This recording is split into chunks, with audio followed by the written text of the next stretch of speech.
नमस्कार समूह जी, आइए प्लीज।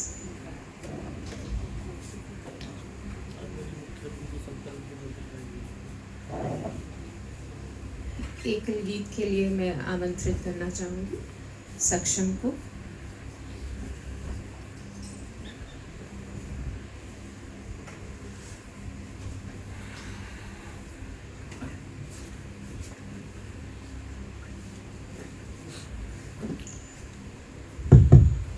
एकल गीत है, पीछे नहीं गा रहा। शत नमन माधव चरण में, शत नमन माधव चरण में, शत नमन माधव चरण में। आपकी पीयूष वाणी शब्द को भी धन्य करती, आपकी आत्मीयता थी जो युगल नयनों से बरसती, और वह निश्चल हंसी जो गूंज उठती थी गगन में। शत नमन माधव चरण में, शत नमन माधव चरण में, शत नमन माधव चरण में। सिंधु सा गंभीर मानस थाह कब पाई किसी ने, आ गया संपर्क में जो धन्यता पाई उसी ने। आप योगेश्वर नए थे छल भरे कुरुक्षेत्र रण में। शत नमन माधव चरण में, शत नमन माधव चरण में, शत नमन माधव चरण में। मेरुगिरि सामन अडिग था, आपने पाया महात्मन। त्याग कैसा आपका वह तेज साहसशील पावन। मात्र दर्शन भस्म कर दे घोर षड रिपु एक क्षण में। शत नमन माधव चरण में, शत नमन माधव चरण में, शत नमन माधव चरण में। धन्यवाद सक्षम। इसी की कंटिन्यूटी में एक संस्कृत का श्लोक से बात शुरू करेंगे। कर्पूर गौरम करुणावतारम संसार सारम भुजगेंद्रहारम सदा वसंतम हृदयारविंदे भवं भवानी सहितं नमामि। इस वर्स को कोट करने के पीछे मन में, क्योंकि आज का जो संदर्भ हमारे बीच में जिस पे बात होगी वो है करुणा के ऊपर, तो अगर हम इस वर्स में क्वालिटीज़ वर्चूज़ को देखें तो उसमें कल्पना की गई है कि भगवान शिव जो है वो करुणा अवतार हैं। तो just to set the stage rolling, क्यों हम ये चाह रहे हैं, भारतीय संस्कृति में ये क्यों परंपरा है कि मंगलाचरण जैसे अभी हमने किया, ईश्वर का ध्यान करना, मनुष्य में ईश्वरीय गुणों का अवतरण करने का सोचना, मनुष्य को ईश्वरीय बनाने का प्रयास, अगर हम उसको ईश्वरीय ना भी कहें, why do we think that these virtues are significant in cultivating a better human world? How does it affect us? और मुझे लगता है कि यही मौलिक प्रश्न, as students of philosophy, we all have this common interest in understanding how this karuna plays a significant role in cultivating us to a better level. And not only this, I would say the concept of Brahma Viharas that we have karuna, mudita, upeksha, maitri. These are all virtues that have to be, learned and lived through. Not only this, in Indian aesthetics or Indian tradition of art forms, we find that karuna is an independent rasa. So what is so special about this? I'm sure that we have a lot to learn from our learned speaker today, and I wish to introduce him.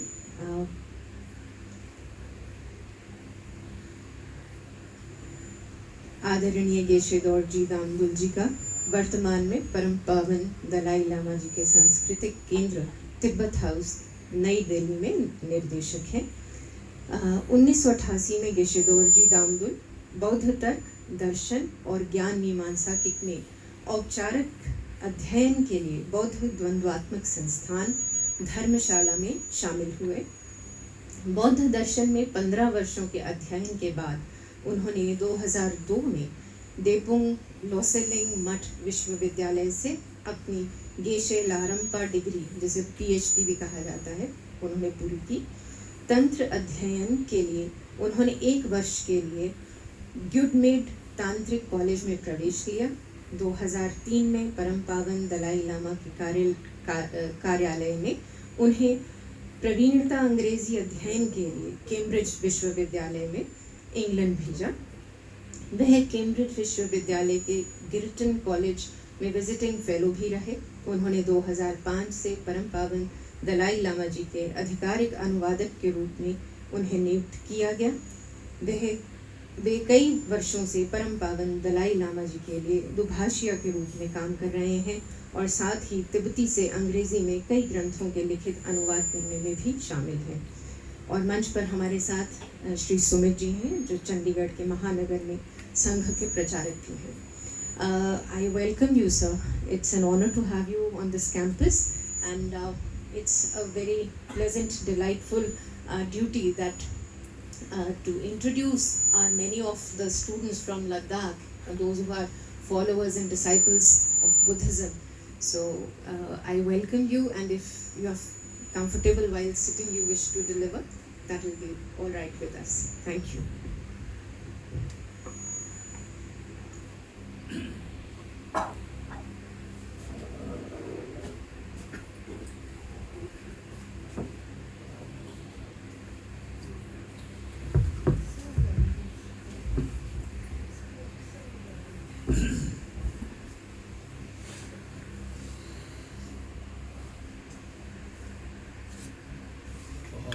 Session.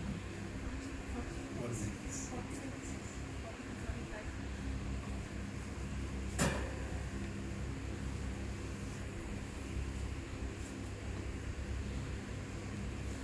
At the moment it's 4:44 till 5. Yeah, we have what? 10 minutes for discussion. Can we take it? Yes, interactive for Like question interact. answers. Yes. Yeah. 45, 50 minutes? Yes.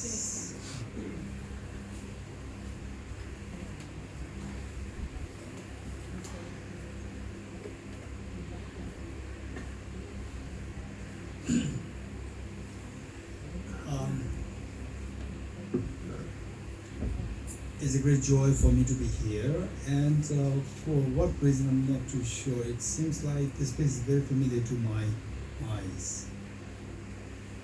I last visited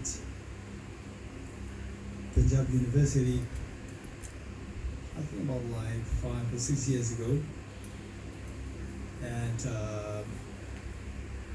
yes, we did a talk, and this place seems so similar. So familiar.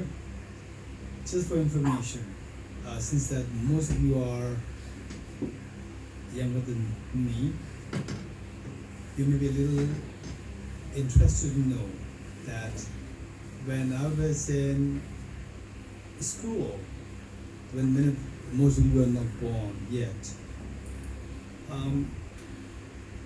I was so keen on physics and mathematics. And then my dream was to do physics honors from Punjab University.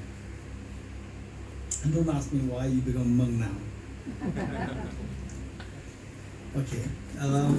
So having said this, yes, I did my CBSE class 12 science from the Dharamsala Tibetan Children's Village School, and it was my dream to join Punjab University Physics Honours, and one of my seniors,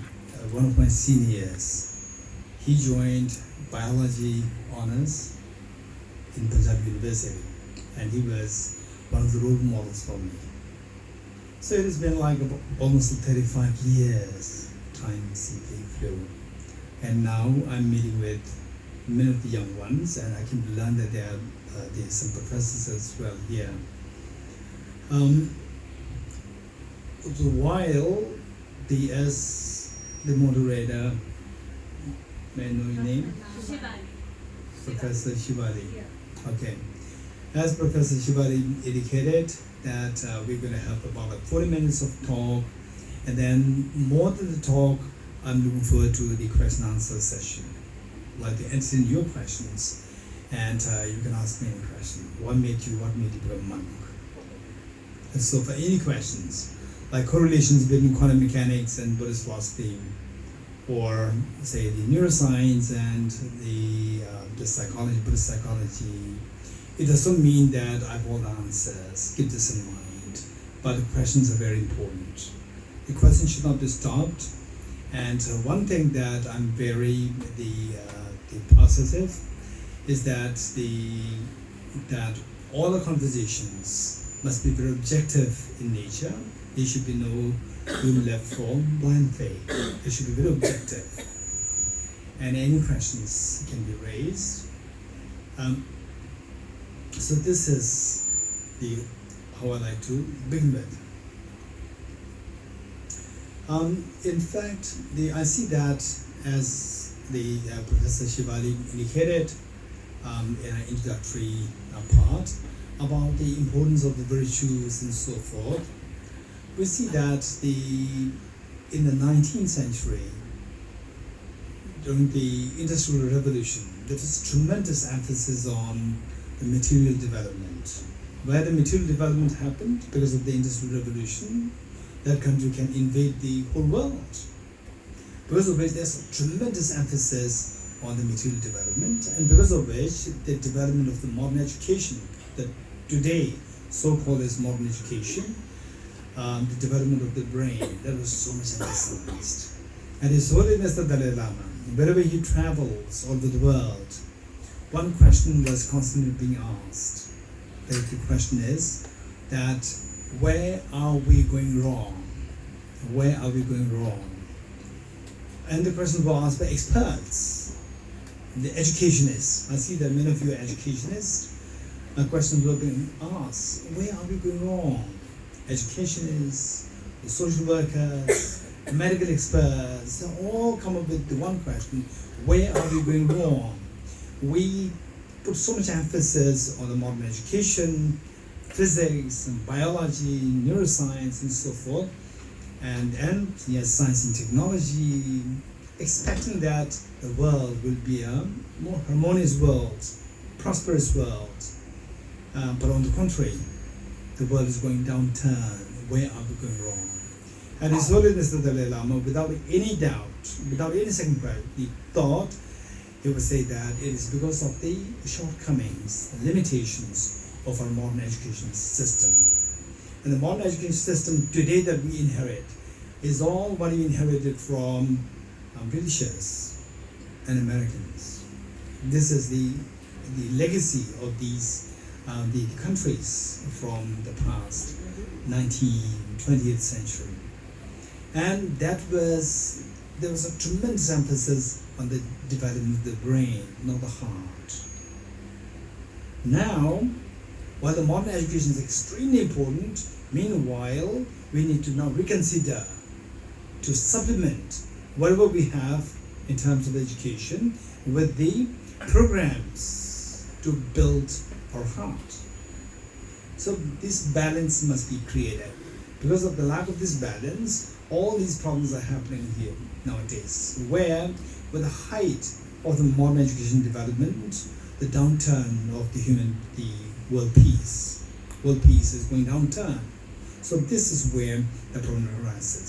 So with this in mind also, and this morning, in the morning session, I also brought up the a small anecdote, the incident that happened when His Holiness was invited to Delhi University for a public address, and every time there was an address of His Holiness and this question answer, and one young girl stood up to ask a question, what's the meaning of life?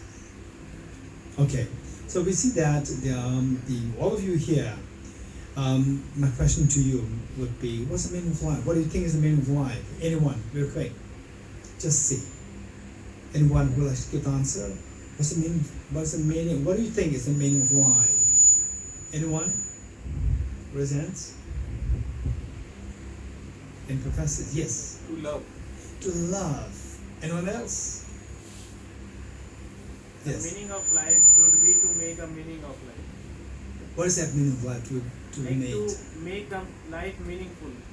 What do you Or mean by for the meaning? society, for the So people. benefit of society, Yeah. to create benefit for the Consciousness. consciousness of what? Consciousness of the inner self. To inner self. What is that inner self? Inner self is the soul. So how to create awareness of the soul. Okay. Anyone else? Happiness. Happiness. Very good. Service. Service. Very good. Okay, so we see that there are various answers coming up. Right? Various answers coming. And let us listen to what His Holiness has to say. His Holiness, without second thought, His Holiness said that we live on hope. How many of you live on hope? Every morning you get up, I hope the day is a bright one, a better day today. Resents? Everyone. Okay. We live on hope, and we hope for happiness. Happiness doesn't mean the physical, say, the pleasure.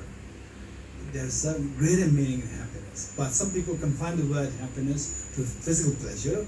So when this is what happens, then people say, no, we're not seeking happiness. We're seeking fulfillment. We're seeking ease. It's a matter of the usage of the word.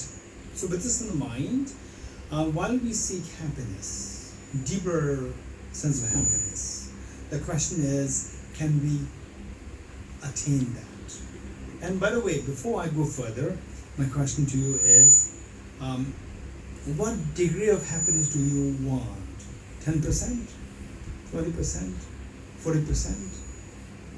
80%? 90%? 100%? Anyone? Quick, to save time. 100%. And I'm sure there are some of you who will say that, not necessarily 100%. 10% let me leave to appreciate the remaining 90%. Right? So some people say that, okay, 90% happiness, 10% suffering is good. So to remind us of the happiness. Okay, so to make it short, we seek happiness. And then the professors, the students, all the staff, whatever we are doing, for example, CEOs of the companies, religious heads,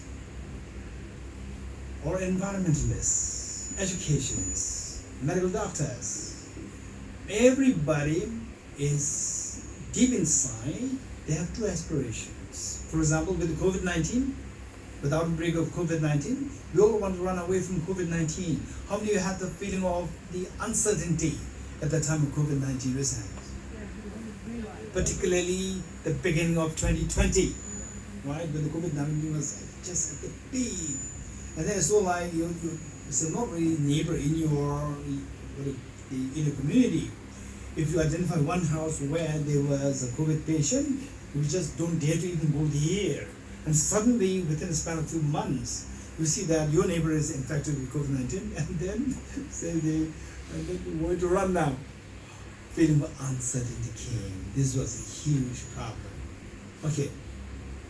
So from this we see is what we see is that number one is that we all want to shun. We all shun miseries. You agree? Good. Then number two, this is one reality. Number two is that the happiness that we seek, for the joy that we seek, is it just like joy related to one person, two persons, three persons, or whole community, and so forth? If possible, whole community. Expansive joy. This is what we are all seeking, right? Happiness also. We want to shun miseries, and we want to embrace happiness to the maximum. So this is the commonality among all the across the board of humanity, across the board of the sentient beings. How many agree with me? This is true to the males, females, third gender, Indians, Tibetans, everyone. If you agree, raise hands. Good. Okay. So with this, the question is that we do see that, for example, this morning, I met with many of the counselors who were working with children, helping the children, victims of child abuse and so forth, and each one of us, we have our own stories, we have own problems with the family, the loss of near and dear ones and so forth, and finally, whatever we do, for example, as an academician or a pure scientist or a philosopher or a psychologist, educationist or a school teacher, student, let us see that, keep in mind that whatever we are doing, as I said earlier, when I was in school, I was going to become a physicist. And then later on, for some reasons, I switched to join philosophy, to study philosophy. And now, after completing the traditional the trainings in the Buddhist philosophy, now I also read the Western philosophy, other Indian philosophies. So, why are we doing all these things? Whatever you're doing, why are you doing that? Just ask this question. Just ask it. Then you will get to the more real. You become more real to yourself. That what am I doing? So, all along, what we are discussing here, we see that it has some relevance to your day-to-day life, and see if it has some relevance to your family members, towards your community, towards the nation, and for the world. So, with this in mind, what is real happiness, and the real source of happiness? By the way, my question to you is: how many of you like cheesecake? Raise your hands. Cheesecake. Okay, not much. That's strange. Usually, I see that cheesecake, everybody smiles. Lattu. Halwa, okay. Halwa raise hands. Yes, halwa. We have not tasted that. Okay, halwa raise hands. Kheer, halwa. Okay. And butter parantha. Right. Yes. Okay, let's say that. Okay, this is very important. This is not just like the small conversation. Really important, really very important point. Say the first bite of halwa, and the first bite of the halwa, and the 50th bite, which is more delicious? First one. Give the first one last. And the 50th one, what happens? You feel like puking, right? And then when you feel like puking, you eat the first one. Is it delicious or not? Tell me. No, it's the same. So the point is that from this, what I'm saying is that the happiness that we are seeking is not the halwa there. It's not the paratha, right? The source is somewhere. Don't say that this is divine from there. I'm talking empirical reality. I'm talking the empirical reality. I'm not talking the divine esoteric, right? It's not that I don't believe in these things. What I'm saying is that this is an academic institution, and I expect things to be empirical. Something which we can explain empirically to be understood by everyone. whether you believer or non-believer. Even non-believers also have this joy of paratha, enjoying paratha. So this joy is coming from somewhere. There should be a source. So what is the source? We come to know that the source is not the paratha or the halwa or the cheesecake. This is another source there. So this is within, right? Within. What is that within? I'm not going to tell you this is divine, there's something inside there. No. Let's be very objective in our approach. So the point is that from where it is coming, it doesn't matter. It is come from somewhere. So we have to make it abundant. We have to make it full within you. How to make it full, right? When you say that I want happiness, it was 100%. When you say this, you are saying that this happiness that is coming from somewhere, I should make it full. This is what you're saying, right? It's not about where it is coming from. The thing is that it should be made abundant within you. So, what is the secret of this happiness? So, what we said is that this morning, in this morning session, say, squeezing a handful of sand, no oil comes out. Squeezing a handful of sunflower seeds, oil does come out. What's the difference? Anyone? The Why? source. Huh? The source. Difference in source. Difference of source. A handful of sand, there's no oil. There's no potential for oil.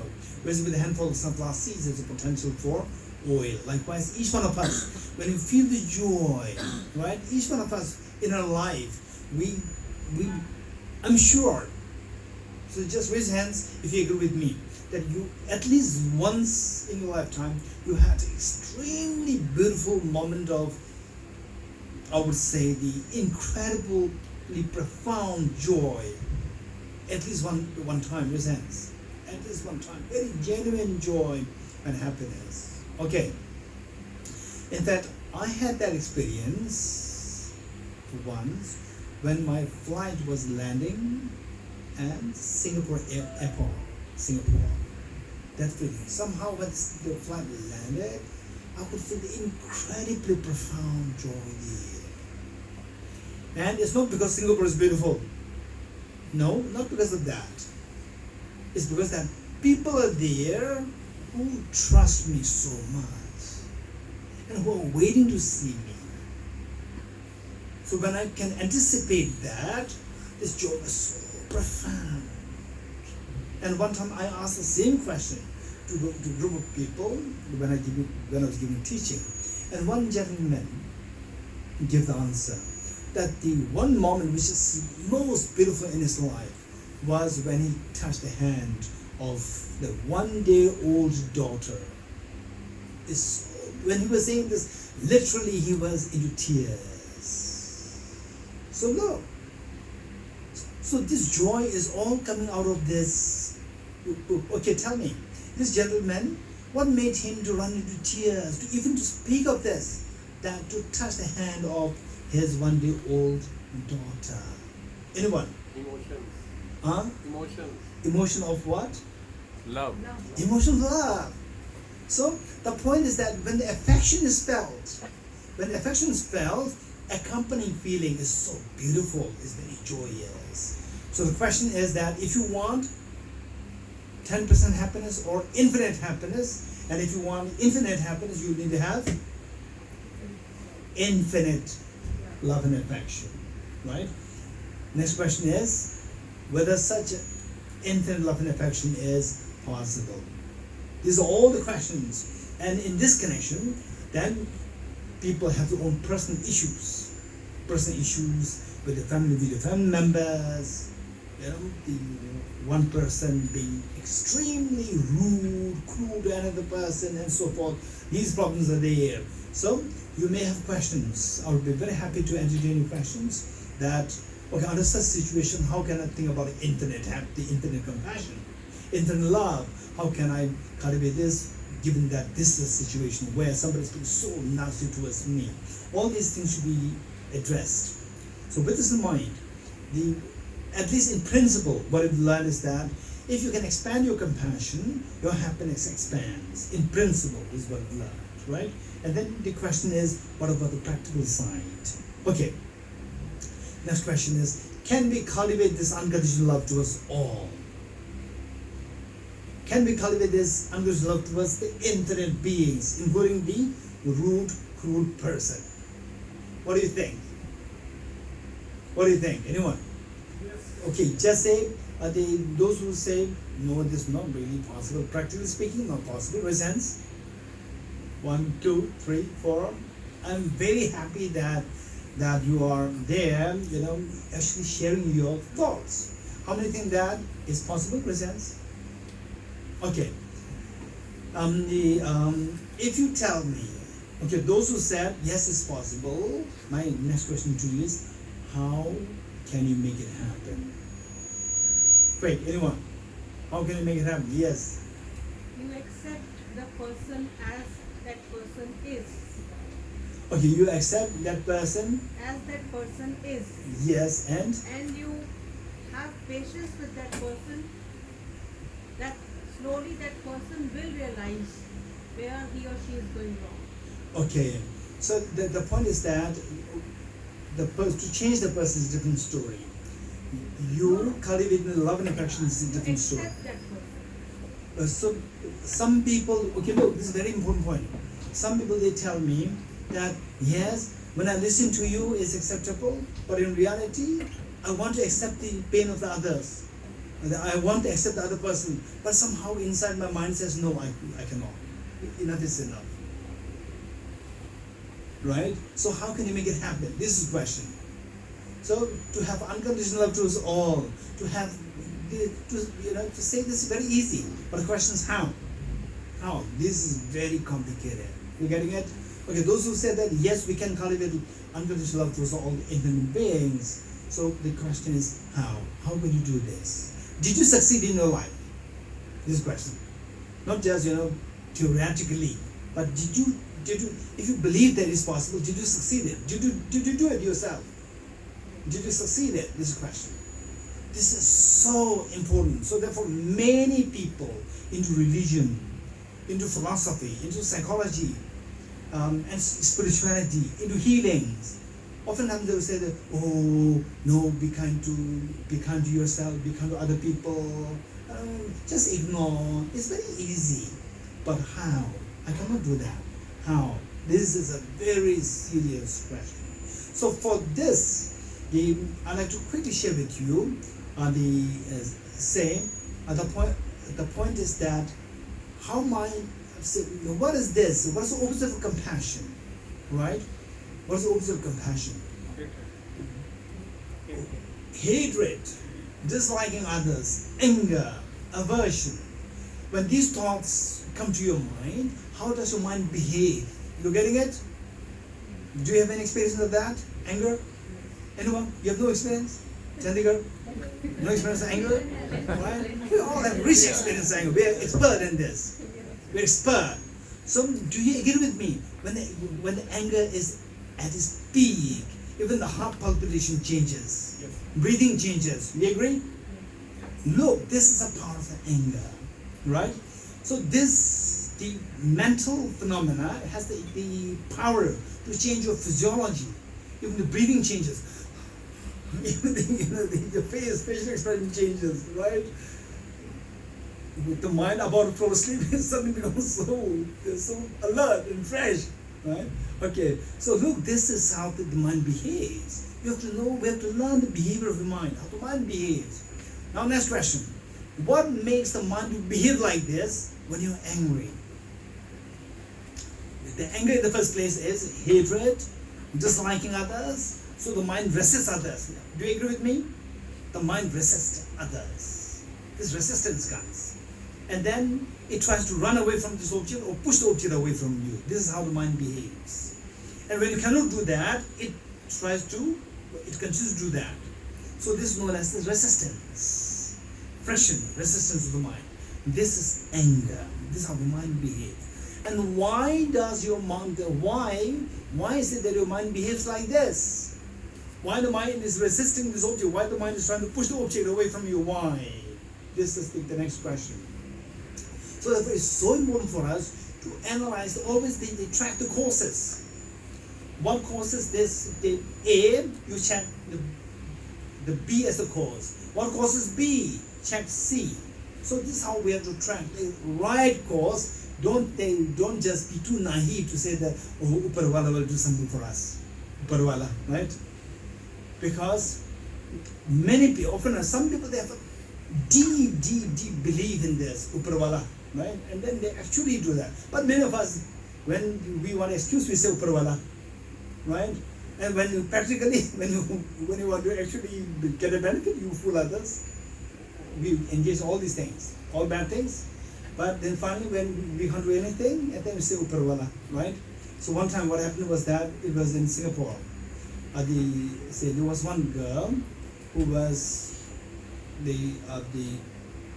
who had a little the conflict with her father, and her father was a staunch Christian.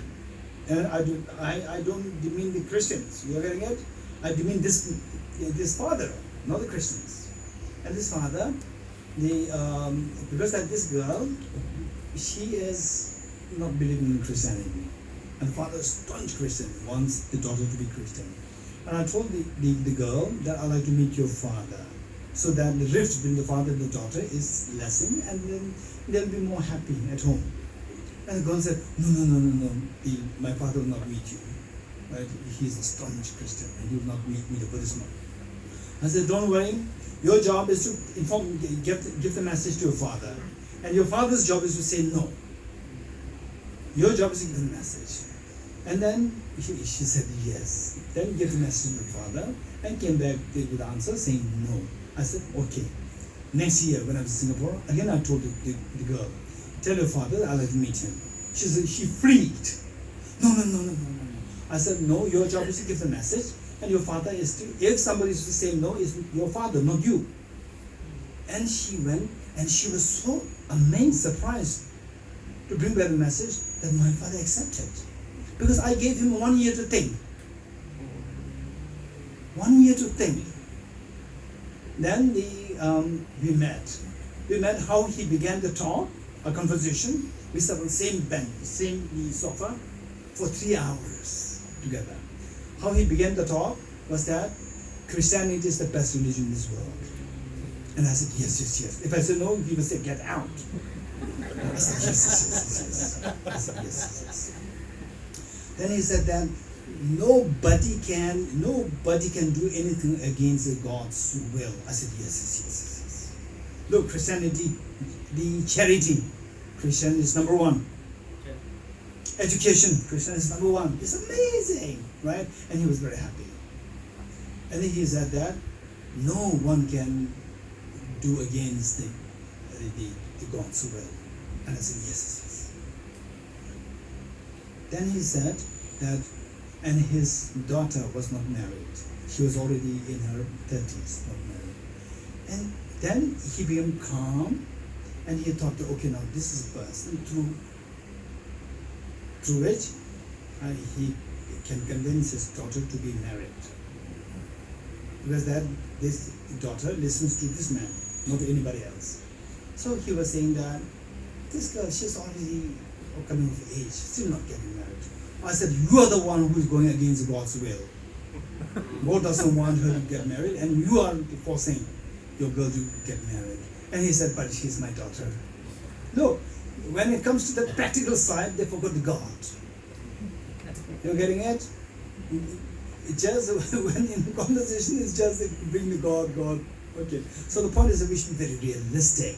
Particularly in an academic setting, we should be extremely realistic and practical and objective and empirical. The most important is empirical. So with this, how can we cultivate this love and affection? Universal love and affection. This is how. Okay, is there anyone, before I give the answer, is there anyone raise hands? How? So because this is a very short session, I cannot go into detail. So before that, yes, over there.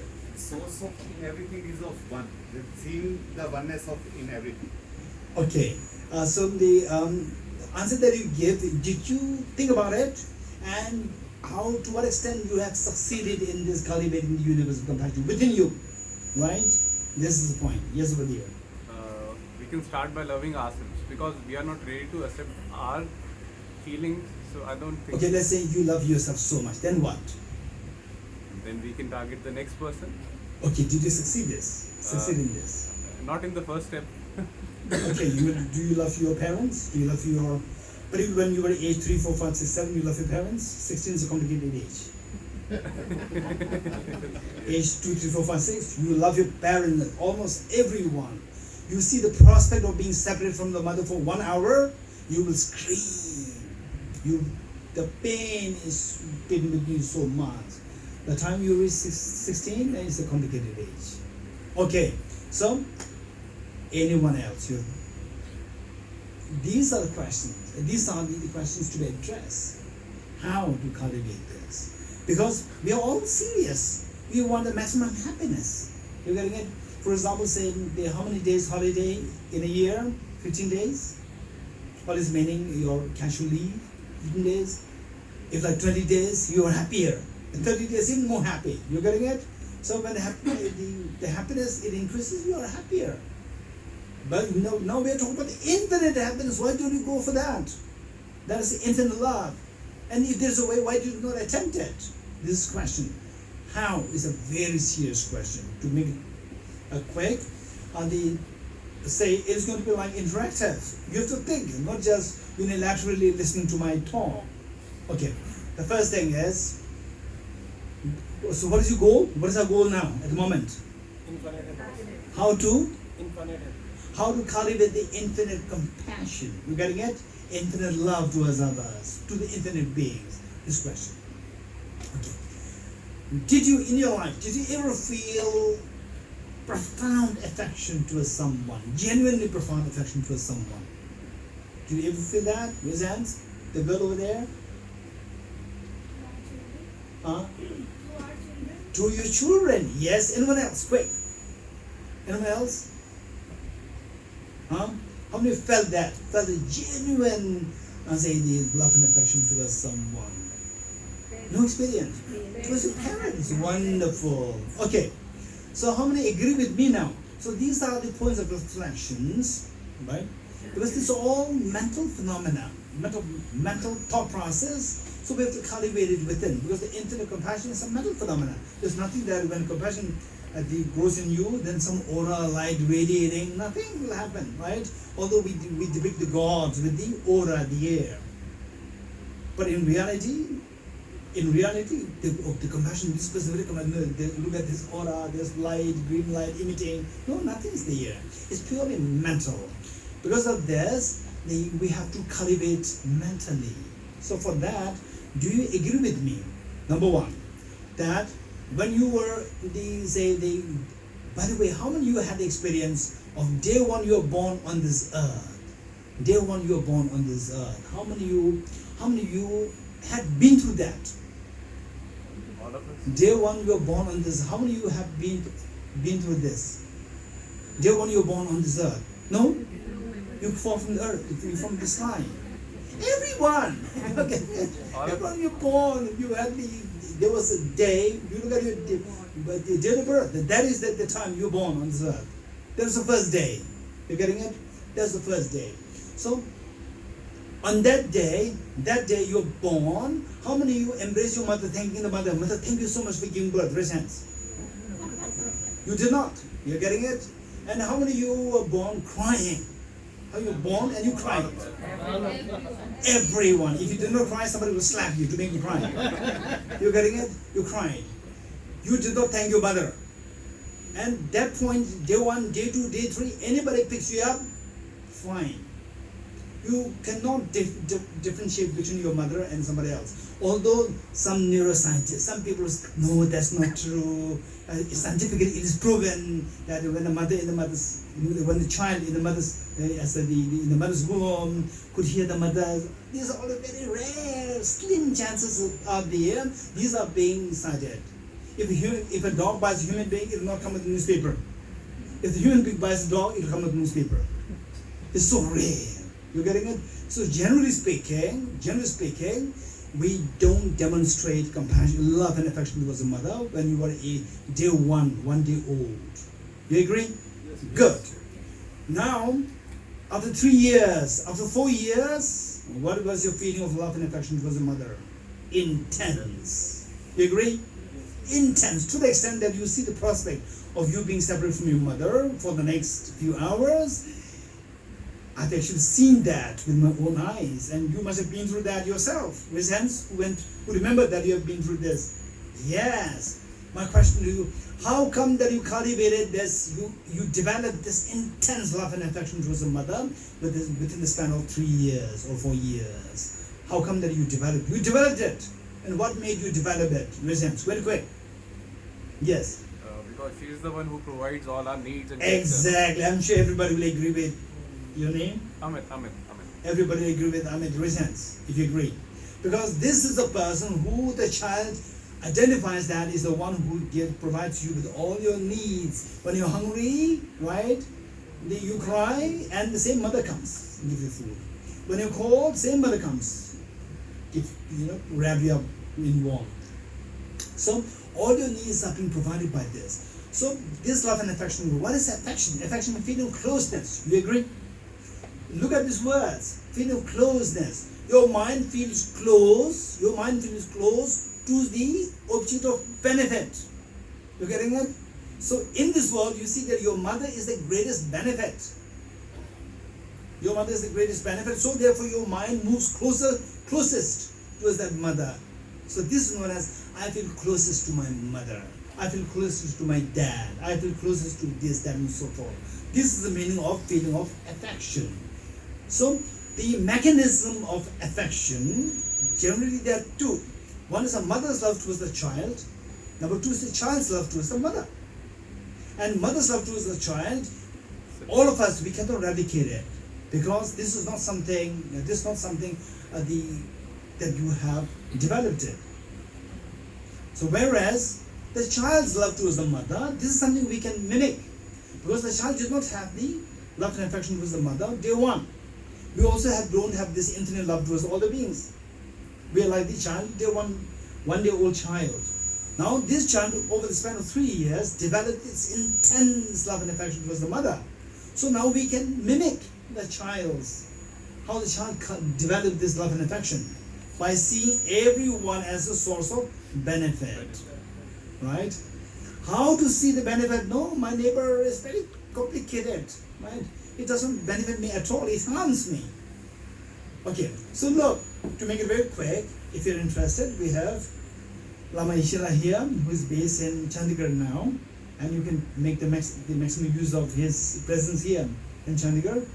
So, now how to cultivate this love towards all the beings? How to see the benefit that I get from all the beings? I don't see benefit that I get from the difficult people. So, do you agree with me that all the beings can be classified in 3 groups? Near and dear ones, neutral beings, and the difficult people. You agree? I'm now rushing through. You're getting it? I've got indication, only 5 minutes. Okay, we have 3 groups. Near and dear ones, neutral beings, and difficult people. So near and dear ones, I don't need to teach you how to love them. You already know how to love them. So the neutral beings, how do I get benefit from them? If you know this, your mind will become close towards them. The difficult people, how do they give benefit to you? If you realize this, then your mind will feel close to them. This is known as, then we see that all the beings, your mind becomes close to everyone, right? Okay, so your question, you are so keen to listen to, I don't want to listen to him about how to build love and affection towards your near and dear ones, that I know. What he's going to talk about, but a difficult one. Yes? Raise hands? Okay, so first, neutral beings. Let's say neutral beings. I'm going to give just some snippets of concepts. Neutral beings. Neutral beings, let's say that how many of you have taken public transport in your life? Public transport. It is crowded? Crowded? You like it or you don't like it? Not like it. Tolerate. You can tolerate. Right? Which means that better that if the public transport is totally free, no one is there, just by yourself, right? Okay. Look, I said that How do you know, how, generally speaking, if you go in the street, how can you distinguish between a commoner and a VVVIP? How do you distinguish them? VVVIP? How do you know that somebody is VVVIP? The surrounding with Surrounded by security guards, right? You agree? Good. Okay. So what are these security guards for? Quick. For protection, right? For protection. Okay. So the point is that when you are in a crowded, the public transport, the transportation vehicle, like a bus or train or whatever, there you are surrounded by all these people, and you are very confident. Right? You are very confident nobody will come to strangle me when you are crowded. Do you agree with me? Yes. And even somebody touches you like that, you just stare like this. So you are so confident, so confident. But who gave you this confidence is because you are surrounded by these people. If these people are not there, if you are alone in the bus, you know what is that? In Delhi incident, bus incident, you remember that? Because there is no crowd there, then all these nasty things can happen. So why the nasty things not happening to you is because of the crowd. The crowd is protecting you. They are your bodyguards. Are you paying them? You're not paying this for free. You're getting it? Take it very seriously. It's not a joke. It's not just a story. It's not a joke. It's reality. I was sharing these thoughts, and one time someone said, "No, I don't agree." Somebody said it, and after the talk, one girl shared with me that, "Geshe, what you said happened to me, exactly happened to me. That earlier I used to take the train, and it used to be so crowded, and I just wish that no, I should not, the crowd is so complicated, it's not good. I must buy the AC ticket, AC train, AC bogie." And then she bought it, and she realized that in that whole compartment she was by herself. She was the only passenger in that. She was so scared. Anybody can come and anybody can steal, rob, whatever, right? She was so scared, and she missed the crowd. She missed the crowd in the non-AC the compartments. So who gave this girl, when she was in the crowd, did not have this fear? Now in the AC compartment, she's by herself. She's feeling this fear, right? She's having this fear. And what gave her this confidence when she was in crowd? Because look at people around. So look, this is extremely important. So when we see that okay, the people around me in the street, they are there because of this. Even if somebody wants to strangle me, the person dare not do that because of the people around. If you think like this, you feel so grateful to the people there. And do you know these people? You don't know these people. You're getting it? These are neutral people. So these neutral people, they give these benefits to you, which for the VIP, they have to pay. And VIP is very complicated. When they go to the toilet, even these people will come to the toilet. But your VIP, your security guards will not come to your toilet. You don't have to pay. You don't have to feed. They'll feed on their own. You're getting it? When you want privacy, when you go home, they will leave you for free. Right? So these are the neutral beings. If you think like this, you think more, you feel so grateful. And here we are sitting so comfortably. On the border area, what's going, you know that. So much tension is there, so much tension. If you are to be there as one of the Jawans there, soldiers there on the border area, literally fighting, right? Somebody is actually hitting you with a hammer or sword or whatever to you, and if you or somebody would going to give you 1 crore rupee for you to stay there, you will say no, I'll not stay there. But here you are sitting so comfortably. Why? Because of these people, these soldiers there. You're getting it? These soldiers there. And do you know these soldiers? Have you ever thought about this? Oh, which soldier? We never thought about this. Yet we get this sense of security. It's all because of these people who we do not know. So this is enormous benefit that we get. And likewise, for example, say this pen. This pen you get for like 20 rupees. And if this pen were to be customized to be made for just for you by your parents, right? Minimum it will cost you billions of dollars because there should be the big machines to make this, and each of these machines will cost you millions of dollars. You're getting it? And how come that you get this such cheap, like 20 rupees? How come? Because there is Mass production. mass production. What do you mean by mass production? There are so many people who are buying the same thing. That makes things cheap. Because of this, you get the benefit of this using this pen for very cheap. And say, do you know these people? Because of which you are getting this benefit. Do you know these people? You don't know these people. These are neutral people. If you think like this, we see that everyone around, they are extremely beneficial to me. When you feel that, then your mind automatically will flow towards them, go towards them, will feel close towards them. This is known as the feeling of affinity. And then the difficult people, I'll quickly wind this up. I know that Kamalji and Lamaji. Okay. Yes, at the next class now. Yes, and questions. Yes. Okay, difficult one will stop here. Difficult people. Okay, I know you're waiting for that. Okay, so difficult people. So how many of you know how many of you know Muhammad Ali? Raise hands. Yes. Who is Muhammad Ali? Cassius Clay. Cassius Clay. Who is Cassius Clay? Football. Don't say boxer. Don't say boxer. He's a legendary boxer. Don't just say there are thousands of boxers. We are getting legendary boxer. Just imagine who made him a legendary boxer. You're getting it? Just imagine his coach. If his coach was his mother, do you think that he can become a legendary boxer? He will never become a legendary boxer because the mother will never give a half punch.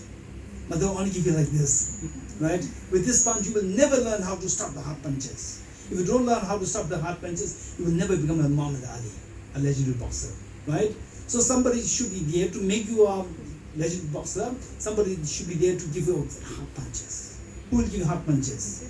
Difficult people. You're getting it? Okay, there are many other anecdotes. I don't want to go into detail. Instead, I like to. So with this is amazing.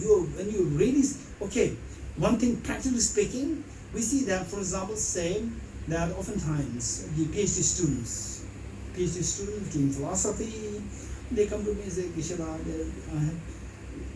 have many mistakes in this. I said, there are not many mistakes. 10 mistakes, they repeat over and over again, and then they say 1 page, they have to say 5 mistakes. 100 pages, how many mistakes? 5 into 100. 500 mistakes. It's not 500 mistakes, only 5 mistakes repeated over and over again. You fix the 5 problems, 5 mistakes, and 500 mistakes will be fixed, right? So therefore, if you learn how to overcome one difficult person, that person, the first person, is the one who teaches you how to overcome the hundreds of thousands of your complications in the future. This is so precious a teacher. You're getting it? Okay, I don't want to go into more detail. When you feel that, you think about it. Think about it. If you don't think about it, if you just leave it there on the intellectual level, nothing will change within you. Your compassion will not grow. When your compassion doesn't grow, your happiness will never grow. Finally, what do you want? You want happiness. And the happiness that you get out of this expansive compassion, this happiness, if you can get it by a pill, take a pill, and this pill costs you like billions of dollars, the billionaires will be very happy to buy this pill. And unfortunately, you cannot buy this pill anywhere. This pill will never come about. It can only come about through cultivation, through your own cultivation, through constantly reflecting on these points. This is known as meditation. If you do that, then you feel the benefit that you get from the near and dear ones, neutral beings, and different people. The more you see the benefit, your mind will flow. And the greatest of the benefit is the one who will teach you how to face the challenges of life. And who's that? The different person. Your mind will flow towards different people in the most intense way. Now you see that everybody is your near and dear ones. Because everybody, your mind flows towards everybody. You love everybody. So there's no enemies anymore now. You're getting it? This is known as unconditional love. With this, you get the unconditional happiness. You're happy. Wherever you go, is a family for you. Thank you.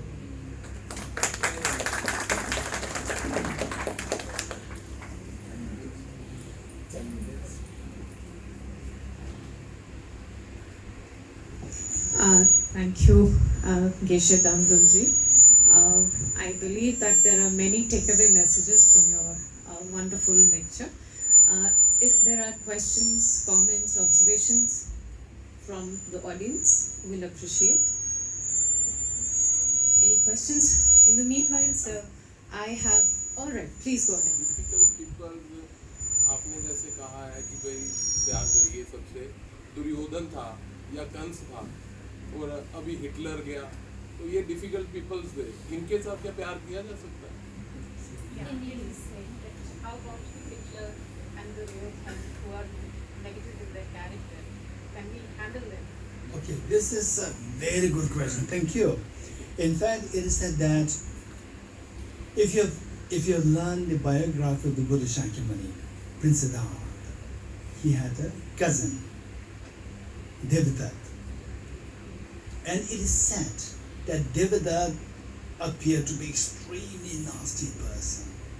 It is said that the glory of the Buddha Shakyamuni or the Prince Siddhartha happened because of Devadatta. Devadatta was constantly challenging Prince Siddhartha, and Prince Siddhartha could likewise challenge him and actually overshadow him. Because of this, people see the greatness of Siddhartha even more.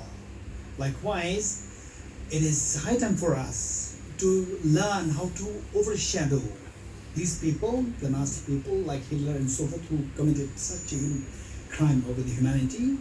So we have to learn skills. So these people, they taught us, in a way they taught us that we should not become one like them.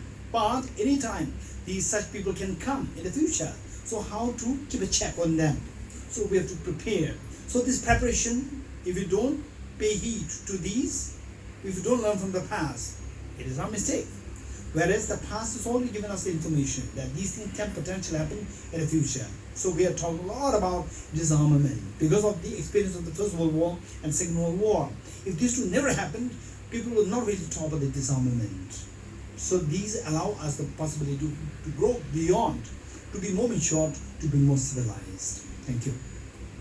Any other question? Yes. I have an observation to make. I think it is basically the cosmic energy which percolates down to make the concepts like compassion. Essentially, it is a moral force. Compassion, which is more like a restraining force, and equanimity, which is more like an overall sort of balancing sort of a force. So I think it's all that we are actually like receiving from above. That's Okay. the observation. So let's say that if there is the energy of compassion, energy of enmity, so there's something coming from the receiving, then we become very passive. There's no need of teaching the what we call as the emotional balance. There's no need for the medical sciences. There's no need for the psychology. You're getting it? So Sir, I'm only like referring to the moral ones like equanimity, compassion. I'm like only like referring to. okay, so these come from the top, and what about the bad things? Bad things come from top or bottom? I don't know, maybe they're just made. Okay, amongst so basically us. the reality is a mother, don't wait for the compassion come from the top. Be compassionate yourself. Teach compassion, right? And from the top, teach if God helps those who help themselves. Don't forget it. You're getting, if there's a top-down flow, it will flow when you are ready. From yourself, we should be ready. We should be compassionate ourselves. We should practice compassion.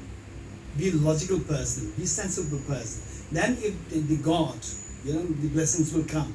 Don't expect just sit idly like a boy, naughty boy, right? The mother says, hey, study, study, study. Mother does not study at all. And if you don't study, you will fail. And finally, the child fails an exam. And the mother, I told you last time that you're going to fail if you don't study. You don't study.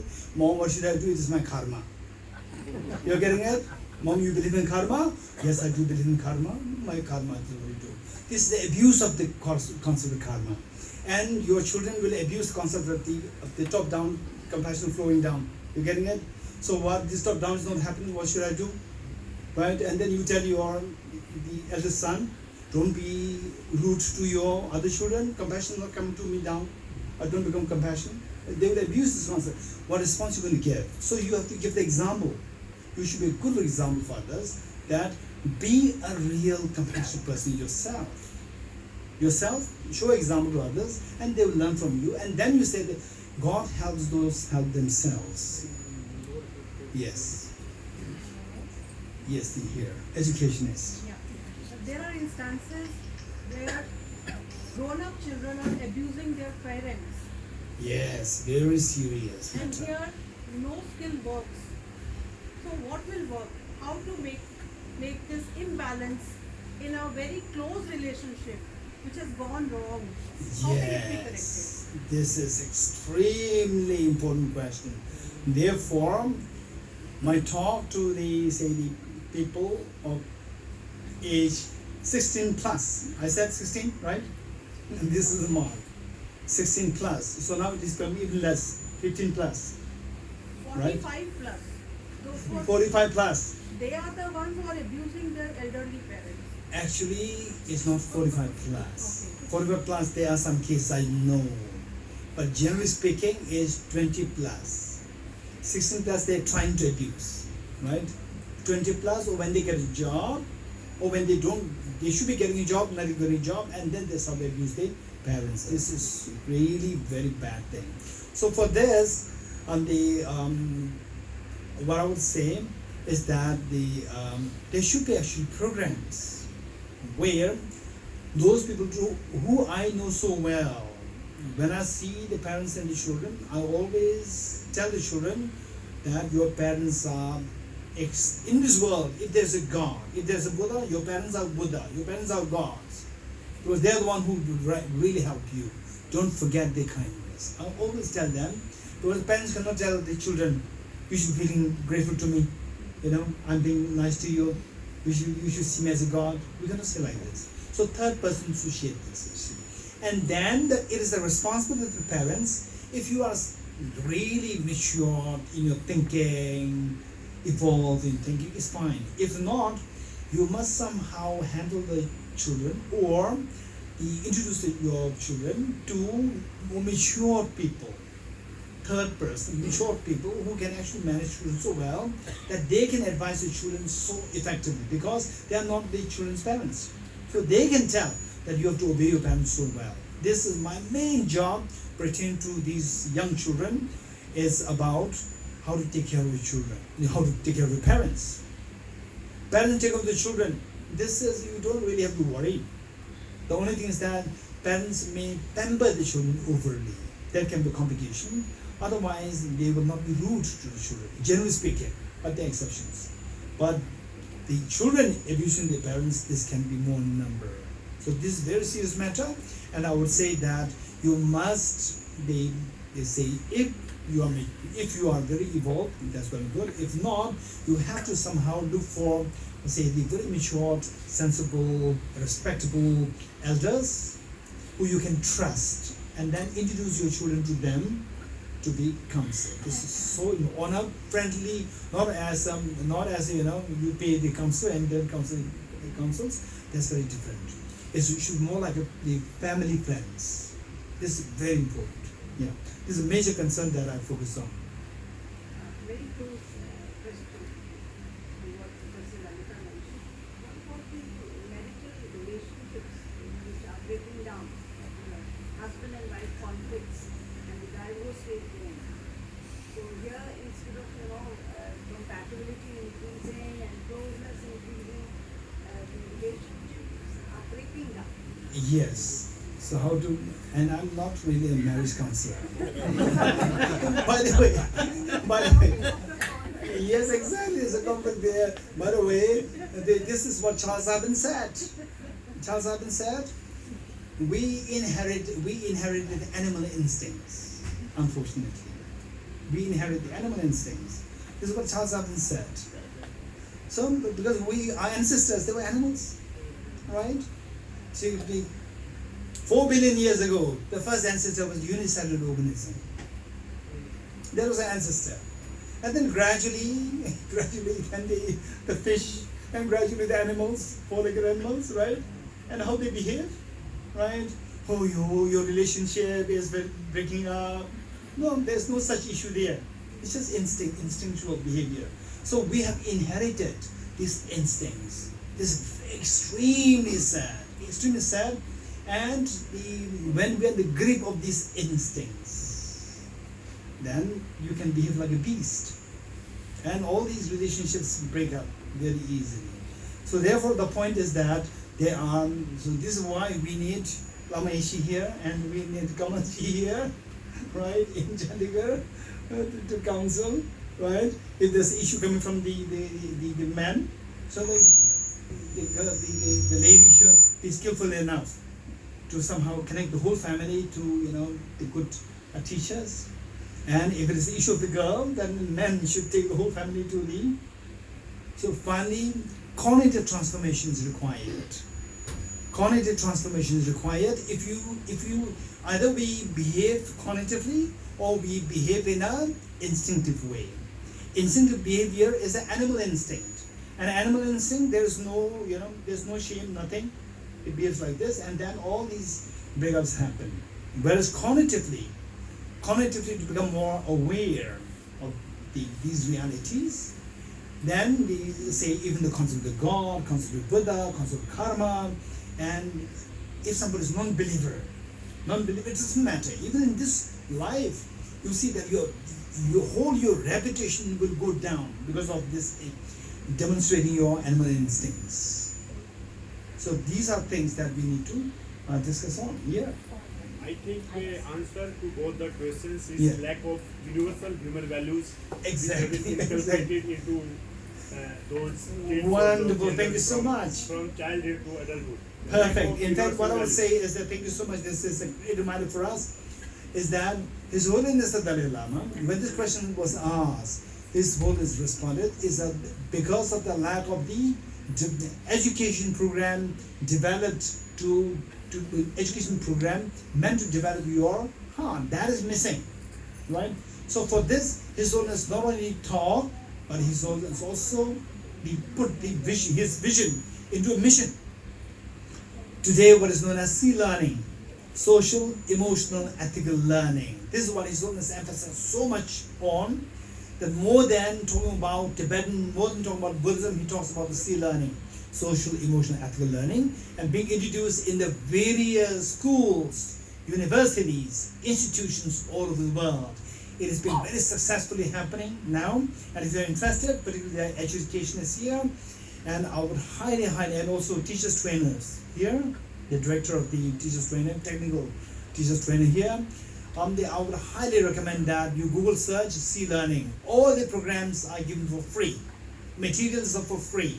You can download the materials for free, and then if you are like an institution or group, or say the group of teachers or institutions, then you can actually communicate with the head office in Emory University in America, head office, and they also say they send trainers to train the teachers to inculcate this quality of the universal values within yourself, within your children, within the students.